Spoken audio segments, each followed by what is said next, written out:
Hello friends, welcome to my channel Sisters Kitchen India. Today I'll be showing you how to prepare Pabda Macher Jhol. To make Pabda Macher Jhol, first we need to fry our fish pieces. As you can see, we have already marinated it with some salt and turmeric powder. Now we are going to fry them one by one in this mustard oil for almost 5 minutes.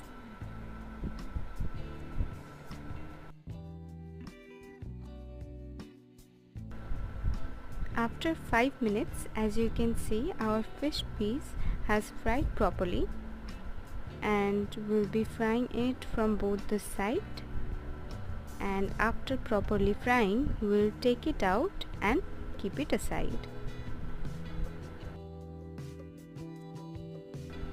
To prepare Pabda Macher Jhol, we have taken the same karai with some mustard oil. Now we are going to add 1 tablespoon of kalo jeera or black cumin seeds. Next, we'll be adding some freshly chopped tomatoes and 1 green chili, and we'll be frying them until our tomatoes become little tender.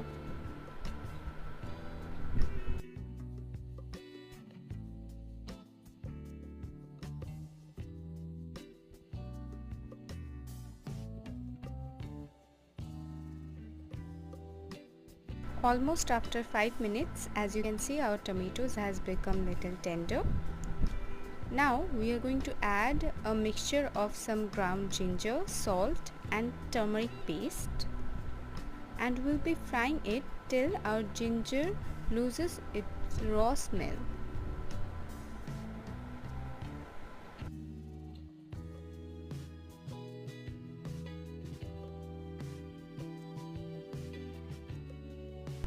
After 5 minutes, as you can see, it has come to a boil.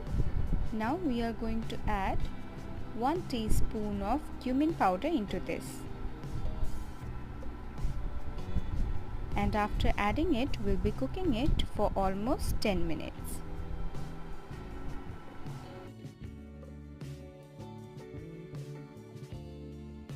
After 10 minutes, as you can see, our gravy has become quite thick. Now we are going to add 1 cup of boiled water into this, and we'll be cooking it for another 10 minutes till it comes to a boil. As you can see, our gravy has come to a boil. Now we are going to add our fried pabda fish pieces into this gravy. Add them very carefully, and after adding them, we'll be cooking it for almost 3 to 5 minutes with the lid on. Friends, our Pabda Macher Jhol is absolutely ready. If you like it, then don't forget to subscribe to my channel and hit that like button.